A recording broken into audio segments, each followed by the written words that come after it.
Alright guys, you have the question. If you don't have, please pause the video and screenshot, write down the question and write down the solution also, and then watch this video. You will understand, okay, the whole sum. So basically what we have to do is we have to calculate the income from 5 heads. Is it okay? First head is salary. Let's start with the salary part first. Alright, and please mark notes, okay, with questions you will understand. Okay, the more sums you practice, more you will understand. Alright, so first part is calculation of income from salary. Okay, you can write calculation of income from salary, or you can write income from salary, and you will check salary written as 25,000 per month. Okay, so per month it is 25,000. So that means if I want to know for the whole year, I have to multiply by 12.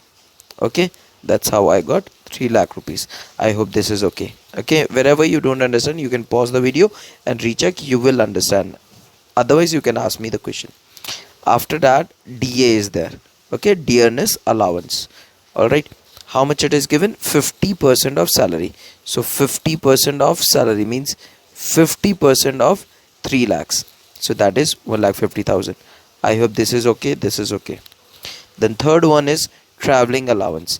Traveling allowance means you're working, let's say you're working in Shillong, and for your work only you're going to other states, Guwahati, or maybe some other states, and company is paying you something extra for your traveling allowance. That is exempted. That's why they have written exempted. Is it okay? And no amount for that. Alright, we are done with traveling allowance also. No need to do anything with this. Okay, they said traveling allowances you got 6,000 rupees, but actually you spent, all right, actually you have spent is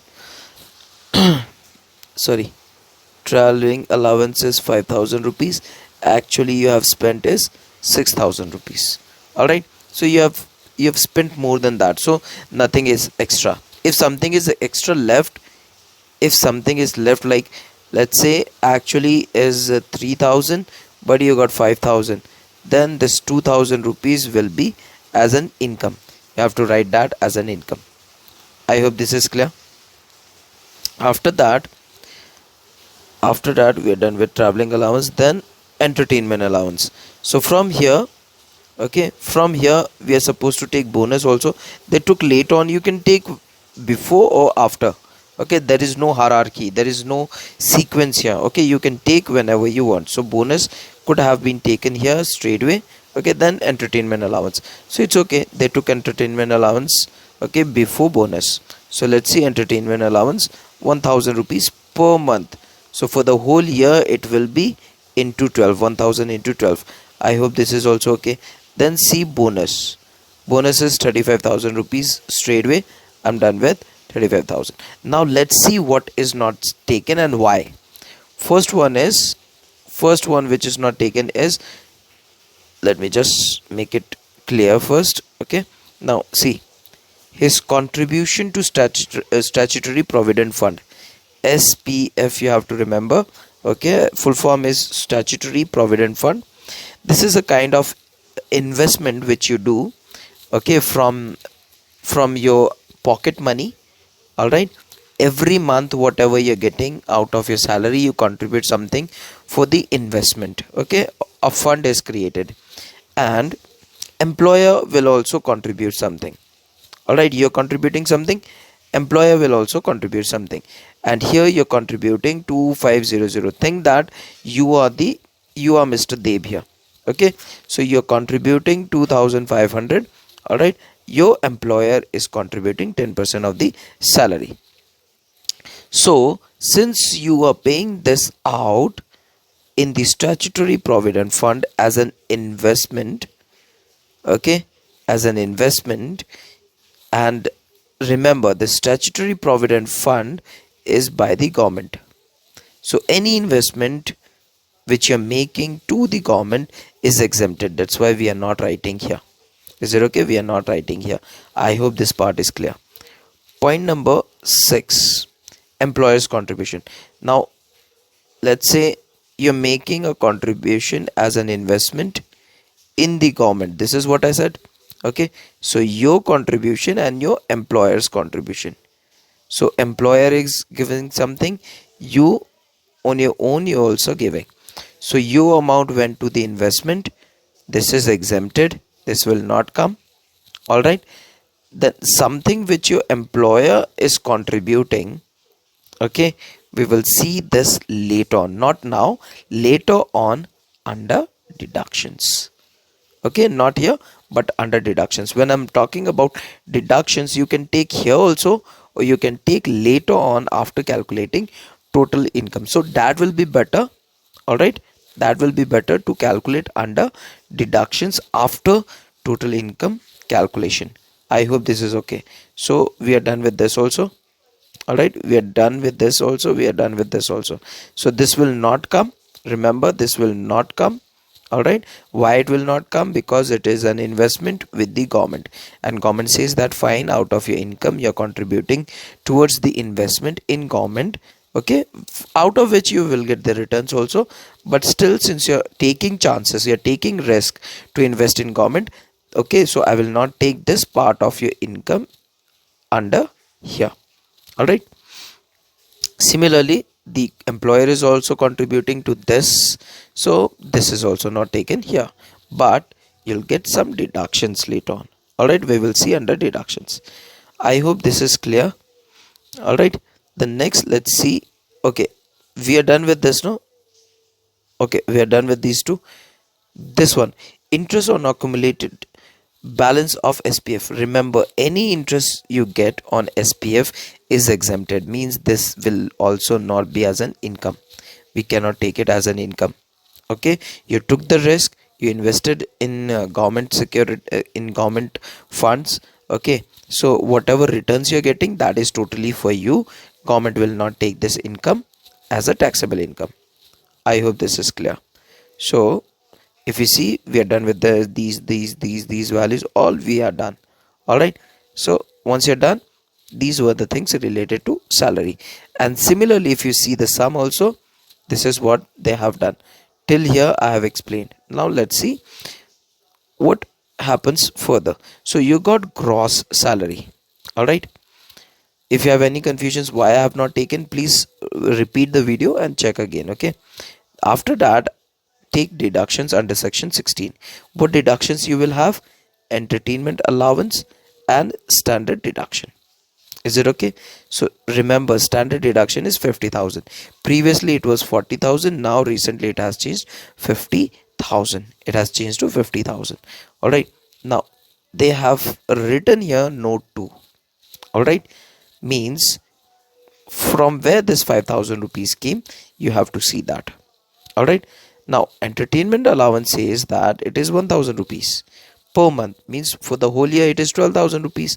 See this, we have taken here, but now we have to give deductions on your entertainment allowance. Okay, for that I have to explain you the note. So when you're calculating deductions under entertainment allowance for any sum, all right, check whether it is government employee or not. All right, since government employee, okay, what you have to see is least three items. First is, from the government side they said 5,000 rupees is the statutory limit. Is it okay? Then second one is, first one you understood, 5,000 rupees. Okay, we have to take the least value out of three. They said three items. First item is statutory limit 5,000 rupees. All right, remember that. Then 1/5 of the salary. 1/5 of the salary. From where did I get this? Okay, I got this value from here.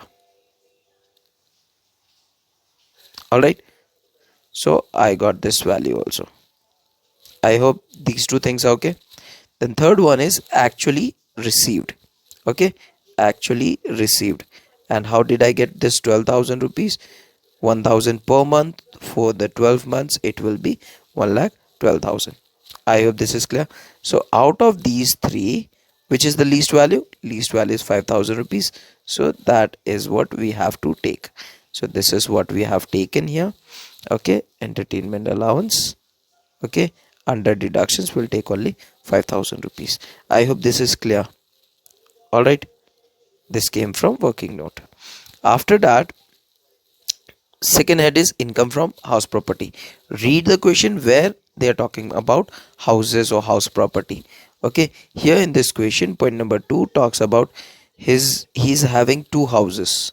Okay, one of which is let out at a rent of 4,000 rupees. All right, and other one is and other whose annual value, okay, annual value is given 10,000 rupees, remained vacant. Means this is vacant, this person is not getting any rent.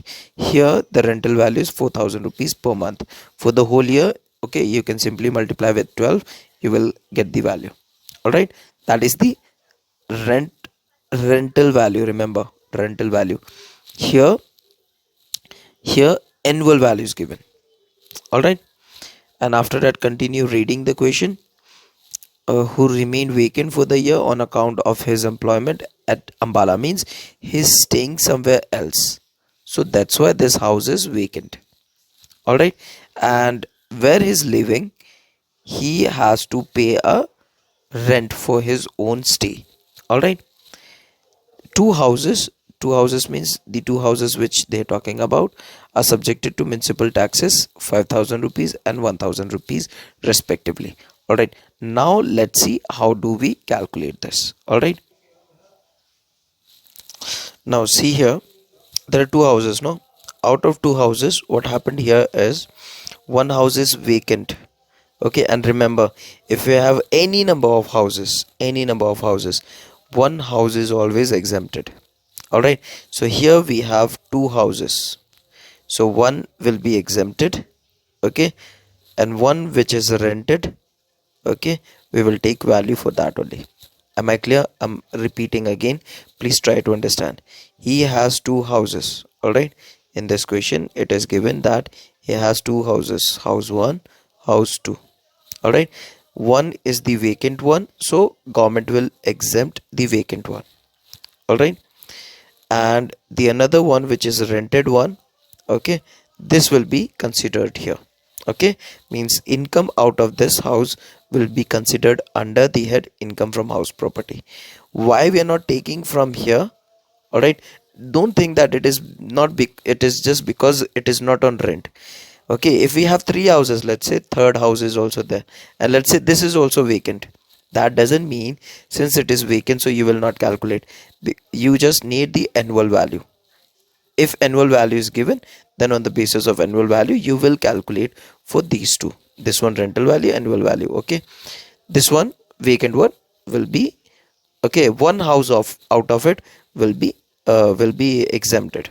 Is it okay? Which you can tell. Okay, you can tell the government that I want to exempt this one, or you can tell the government that I want to exempt this one, not this one. Means you will get the option to exempt at least one house. Let's say you have four houses. All right, and this is the most expensive one, so you can say that I want to exempt this because it is expensive, so value also will be very high. So you can say I want to exempt this, and then you have to pay on these three. I hope this is clear. All right, so in our case we have two houses. Okay, one house is exempted, it is vacant, another one is rented one. So we have taken the rental value 48,000. Okay, how is it so? 4,000 rupees, okay, into 12. So you can check 4,000 rupees into 12 gave you 4800. I hope this is clear.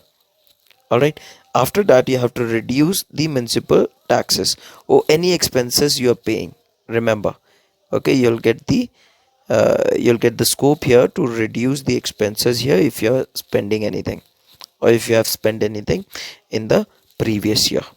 All right, so we paid municipal taxes 5,000 rupees. Now we got net annual value 43,000. I hope this is clear. Okay, you got 48,000 rupees as rent, you paid 5,000 rupees, so actually you're getting is 43,000 rupees. After that there is a deduction under section 24, and what is that deduction? 30% of NAV. Remember, 30% of NAV. Okay, means this one, NAV is net annual value. Net annual value, full form is this. Okay, short form you write like this. So 30% you have calculated. So this minus this, you'll get 30,100. I hope this is also clear. This video is becoming very lengthy because I'm trying to explain everything. All right, now let's see the point number 3, that is capital gains. All right, if we have, we will write. If we don't have, we will leave it. All right, so we got two heads, this one and this one, two heads. Third head is capital gains. Now read the question and try to check, do you have any capital gains? Point number 3, during the year he sold some shares of Hero Honda Company Limited and short-term capital gains. So capital gains is given 50,000 rupees. Okay, and this is what you have written straight away, capital gains 50,000 rupees. No need to understand so much here. Okay, there is nothing to understand so much. Capital gains, if it is given straight away, you write that. All right, then once you're done with this, after that, fourth head is not fourth head, this is actually the fifth head. What we are missing here is income from profession or business. All right, so in the question it is not given. You can read the question, there is no business, no professional income here, so we are exempting that. Okay, we are not counting on it. So that means we have only four heads here, not the fifth head is not there, only four head is there. So fourth head here, okay, that is talking about income from other sources.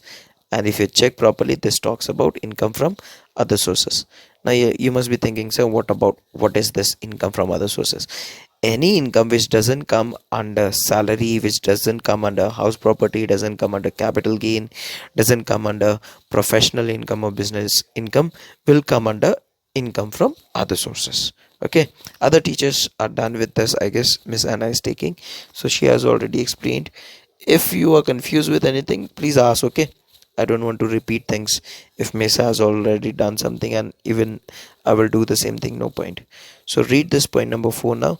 He earned 11,500 as interest from government securities. First is this. Then he got bank interest from SBI fixed deposit. All right. And on savings account, this amount. So you got how much? 11,500, then 11,000, then 20,600. Three incomes are there. All right, now he pays life insurance premium. This is payment, no, not an income, he's paying. All right, he deposited 10,000 in his home deposit account. So this is also deposit. He's not getting, means he deposited out of his own salary or from anywhere. Okay, he's not getting, so you don't have to worry about this. We will see this later on. These are investments. Remember, he's paying in life insurance, means he's making an investment in life insurance. He deposited, okay, means investment in house deposit account. I hope this is okay. So this is investment. We will see this under deductions. Okay, this will come under deductions, but from here till here we have to check what comes. All right, so see here, fixed deposit we taken, savings account we have taken. All right, after that third one also is taken here. All right, you have to flip the page and it is here, means all three values are taken and gross total income is this. Okay, after addition of all the five heads, this one, okay, first one, second one, third one. All right, three, no, fourth one. Okay, fourth head. Okay, we don't have five head here, means which is the missing one is business and profession, remember. So we got GTI, that is gross total income. Okay, in most of the sums they will write GTI, gross total income. Short forms also you have to remember. Once you're done with GTI, that is gross total income, you have to check deductions, and under deductions remember investments. If you're making any investments, this is what I said, remember, contribution to SPF, his contribution. All right, his contribution. So how did I get 30,000? If you check properly, his contribution to SPF was 2,500, and multiply this with 12, you will get 30,000 rupees. That's how I got this 30,000 rupees. All right, so I'll write here 2,500 into 12. All right, That's why I got 30,000 rupees. Second one is he paid the premium. Just now I have said premium. All right. And this contribution to house income. All right. If you want me to repeat again, just check here. This is what we are talking about, 20,000 for 25,000 rupees and 10,000 rupees. All right. Don't consider this 5 lakh rupees. This is the sum assured. This is not the investment. Investment is his payment of 25,000 rupees. He deposited 10,000 rupees. Don't think about this 4 lakh rupees. This is sum assured. He will get, or he may get, he may not get. All right. So I hope deductions as per as investments he's making is clear here. All right. Then you are getting deductions under what you have added as income. Okay. So if you check properly, there was an interest which you were getting. Okay, here see here, interest here, interest on SBI fixed deposit 11,000 rupees. See this. So interest from SBI or any national bank, remember this, interest which you're getting on SBI or any national bank or postal banks is exempted, means you will get deductions. All right, under ATTTA. Remember this. All right, so you will reduce here. Now you must be thinking, sir, why did we add only this 10,000 rupees? All right, why did we add only this 10,000 rupees as income? So the answer says like this. See, there is a limit. All right, you have to add the total amount, and there is a limit. What is the limit? Limit says it will be only 10,000 rupees. All right, sorry, I've only 10,000 rupees. I'm so sorry. Right, somebody called, so I just got distracted. So this 10,000 rupees, if you compare with actually what you got here on SBI deposits, all right, 1 second. All right, bank interest which you are getting here is 11,000, which is an income. So you have written under income from other sources. Okay, you have written income from other sources here, bank interest on fixed deposit 11,000. All right, then later on what you will do, you have to get the deductions. Okay, deductions, but how much? Not full amount, up to 10,000. I hope this is clear. So this is how we got total income now, 490,200. All right, out of this income we are reducing the 75,000. all right, that's how I got 4,90,200 rupees. Okay, so once we are done with this, what we have to do is calculate tax liability. Once you understand, first you understand total income has to be calculated, then you have to understand tax liability. So take this income here. Okay, total income first of all right, then charge on short term and long term. If you have any short term or long term capital gain, and I have also, you can check what we have. See, capital gains, you have to check capital gains. And what do we have? Only short term. Is it okay? If you have long term, we have to write long term also. So what we are doing here, we are writing total income, but first we will charge on short term and long term. Remember, this total income also includes these incomes. Okay, this is already included. Remember that. All right. So when we are calculating on this one first, short term, remember 15%. Okay, for short term, 15% rate you have to use. All right, so this is 7500. Now out of this income, okay, reduce this 50,000 rupees. All right, that is your balance. So this is what they are saying. So this is your balance of income. Once you're done with this, first you have to charge on 2,50,000. Remember, first you have to charge on 2,50,000, and it is exempted. It will be nil. So tax is nil. First income I have taken out of this is 2,50,000. Okay, and it is here. So out of this, remove this value. out of this, remove this value. What is the remaining income for you? It is 1,90,200. All right, this is your balance. Okay, remaining balance. Wait a second. All right, see here. Okay, this was the balance of income. First, you have to get rid of 2,50,000. Tax is nil.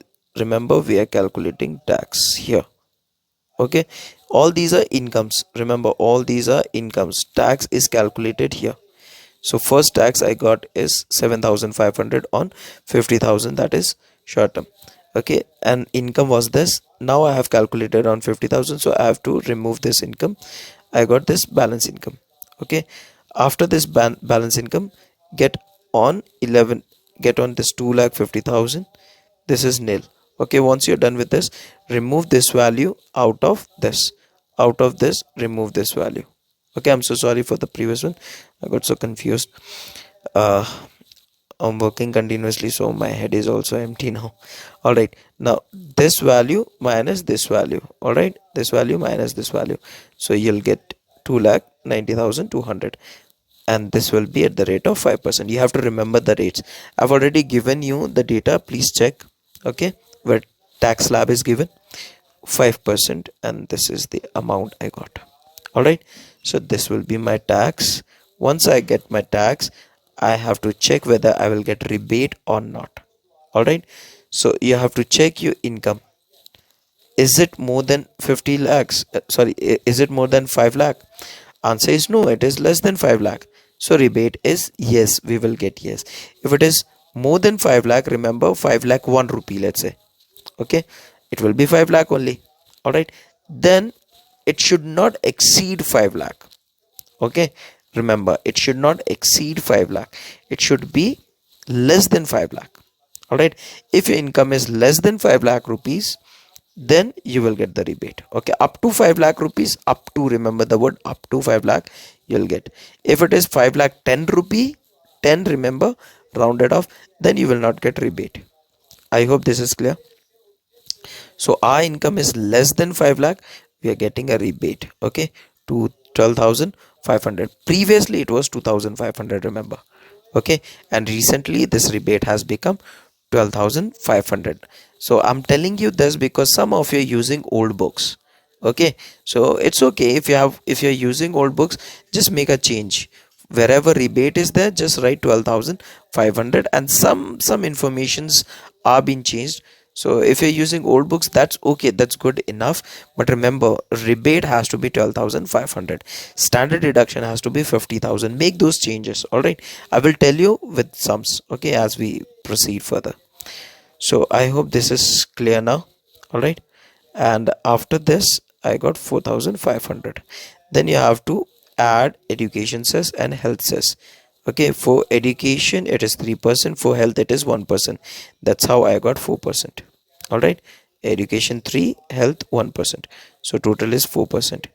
So we will calculate on this amount. All right, we got 180. All right, so this is the total amount of tax payable. We are done with it.